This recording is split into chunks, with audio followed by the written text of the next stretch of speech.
Okay, this is Unit 2 of the intermediate course. There are basically two types of statistical studies. One is the analytical or the inferential study.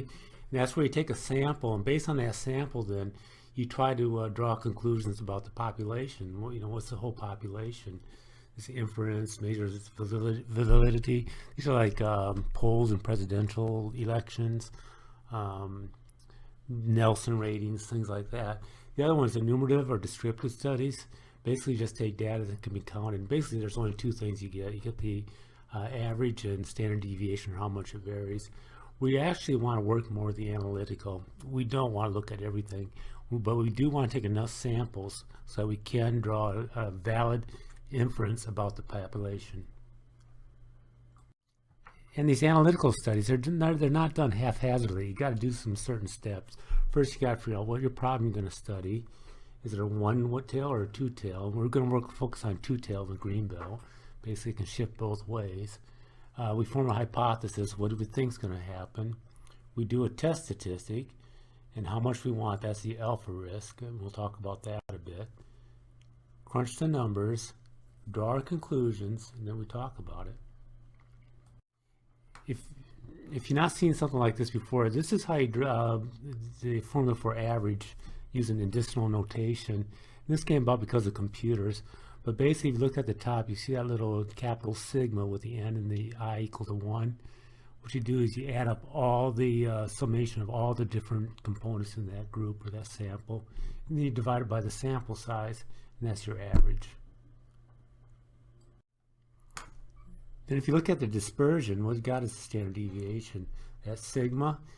That's basically the population. And you notice on the denominator, it's got a capital N, use the entire population size. And this is the way statistics were done up to about 120 years ago. But sigma, and then you sum up all the difference between the individual components, and that mu is the average of the population. You square to get rid of the negatives, divide it by the population size, then take the square root again, and that's standard deviation. If you're talking about a sample, there's a bit of a fudge factor. It's called a basal correction, but instead of using the entire count, use n minus 1, and that's for sample size, something less than the population. These are the standard deviations. So in order to do inferential studies, we start with descriptive statistics, and here they are, the two that we're most concerned about. The central, where it's centered, and how much it disperses. Pause it and just read this to yourself. But basically what this thing is saying, this is a central limit theorem. Now what it's telling us is basically the larger our sample size, the better it will model the actual population. Right? And we're going to see how much better it does model that.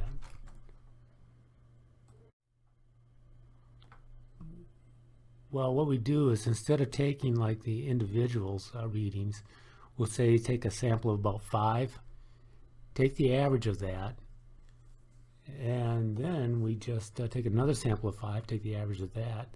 We start plotting these averages instead of the individuals, and then we can calculate the sample standard deviation of the means. And that's sigma x sub x bar, which is equal to the individual standard deviation divided by the or the square root of the sample size. Okay, and this will always yield a normal curve. You can see that we can start honing in on the true population by a factor of the square root of the sample size. Quick example. The temperature is averages 87.3 degrees with a standard deviation of 1.2 to 3 degrees. Estimate our standard deviation of the means for a 4-year sample. So in this case, we take our formula. We got the standard deviation of the individuals, 1.23 degrees, and our sample size is 4 years. So it's 1.23 divided by the square root of 4, or 0.62. So you can see we went from a variation of 1.23 if we look at individuals. Since we're talking about the means, we can hone in on this to 0.62. This is the sample standard deviation for the means. let's start talking about probability. Basically what we're going to do for the rest of Six Sigma, or the course, is we're going to calculate what's called a p-value. What the p-value represents is the probability that the variation I'm seeing is just caused by random chance. And we'll get more into that. But the p-value, how much it'll vary just by random chance versus something really happened. So all probability is the chances favoring divided by the total chances. Okay, so if you got a simple event, one that can't be broken down anymore, like a roll of a single die, the probability of rolling a 2 on the die is equal to 1 in 6. There's 1 in 6 chance you're going to do it. We can roll this enough and prove that it's a 1 in 6 chance long term. And we could have compound events. It's a composition of 2 or more events. Again, using the dice example, we roll it 2 times. What's the probability of getting 8 on those 2 rolls? Another example, roll a dice and toss a coin. What's the probability of getting a 2 and heads? Try to work that out on your own. Look, see if you can find the example. If you can't, somebody put this in a discussion. I'll do a video on it, show you how to do it. A couple compositions. There's either the union or the intersection. A union is, if we toss a die, what's the probability of rolling a number less than 4 or an odd number? So what it is, it combines the two, or being the key word. So less than 4 would be like 1, 2, 3. Odd numbers would be 1, 3, 5. So under the conditions we just stated in the union, 1, 2, 3, 5 would all satisfy that condition. There are 6 possibilities, therefore 4 out of 6, or 4 divided by 6 would be the mean, that there'd be a 0.67 or 67% chance of getting a 1, 2, 3, or a 5. This on a single dice. An intersection is, if we toss a dice, what is the probability of rolling a number less than 4 and being the key word, it being an odd number. Again, 1, 2, 3 is less than 4. The odd numbers would be 1, 3, and 5. So only 2 numbers, 1 and 3, would satisfy both conditions. So there are 2 numbers, 6 possibility, 2 out of 6, or a 33% chance, or 1 out of 3 chance of getting it. Some different relationships, a complement. If you have some event, say A, has a certain probability of occurring in event B, what happens if A doesn't occur? Then B is complement of A. So, example, the probability of a team will win is 0.43 or 43%. Its complement is the probability that will not win, 1 minus 0.43, or 0.57 or 57%. They all add up to 1 or 100%. And the next one is conditional, where one event has to occur before another one can occur. For example, it rains 2 days every week. The probability it will rain depends on whether it's a cloudy day, which happens 3 days a week. So what is the probability that it will rain on a cloudy day? Well, 2 out of 3, or 2/3. It has to be cloudy before it will rain. If any of you guys are blackjack players, that's a conditional event. The odds change as each card is laid for the next hand. Mutually exclusive events, these are 2 events that just can't happen at the same time. Like a toss of a coin. It's either heads or tails. It can't be heads or tails, or heads and tails. It's got to be heads or tails. The probability of obtaining a 3 and a 4 on the toss of a single dice is mutually exclusive.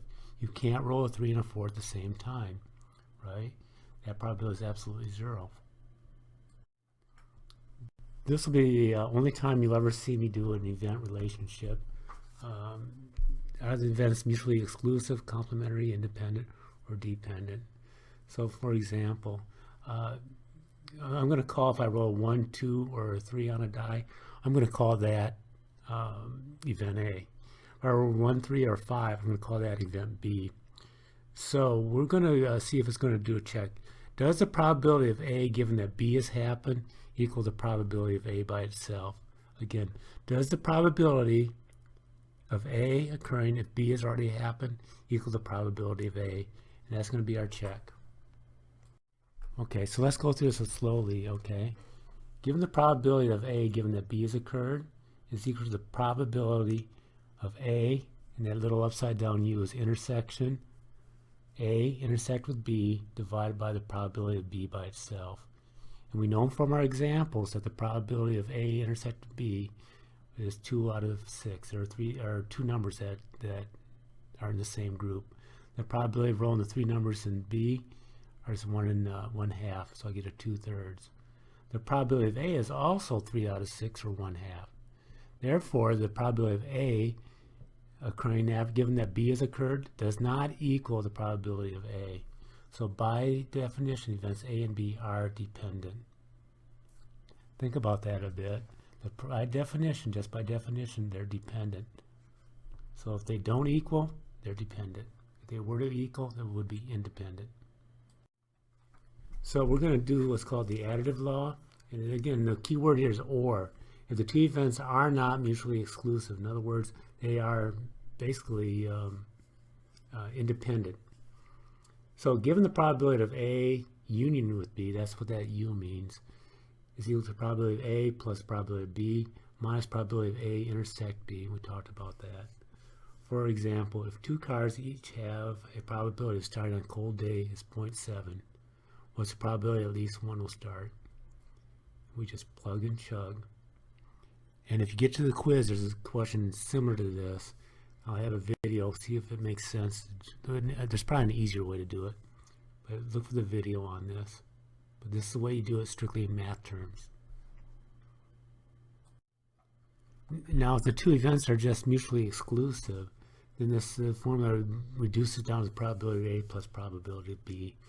For an example, if you reach into a drawer in a dark room, the probability of finding a black sock is 0.2 or 20%. The probability of finding a blue sock is 40% or 0.4. What's the probability of finding a blue or a black sock? Well, you just add two together, 60%. Now, if you see the word "and" in the problem statement, then we got to do this equation. If two events are dependent, and the probability of the event of A influences the probability of event B, this is a conditional probability. So the way you read that formula, the probability of A given that B has happened is equal to the probability of A intersect with B divided by the probability of B, and P of A intersect B is equal to probability of A given B that happens as times the probability of B. Whew. If you want me to, if somebody asks if this doesn't make sense, and I'll let me see if I can make this easier too on a video. For example, a shipment of 50 cell phones contains 5 defective units, and 2 samples are pulled, event A and event B. What's the probability of finding both defective? We plug and chug. You find that is 80.186%, less than 1%. Again, if you want me to, somebody ask, and I'll be glad to go on the board. But I want you to see the official math way to do it. And mathematicians tend to make things hard, so this engineer will try to make it easier for you. Now, if they're not conditional, in other words, they're independent, again, it's for example, the probability of A intersect B reduces down the probability of A times probability of B. So the example here is the salesman has a probability of completing an order correctly 0.9 or 90% of the time. The shipping department has a probability of shipping on 0.8 or 80% of the time. Again, what happens in shipping does not depend on what happens with the salesman. What is the probability that the order will ship on time with the correct event? Well, that reaches down to 0.9 times 0.8 or 0.72 or 72% of the time. Again, if you want this drawn out, just let me know. And here are the links.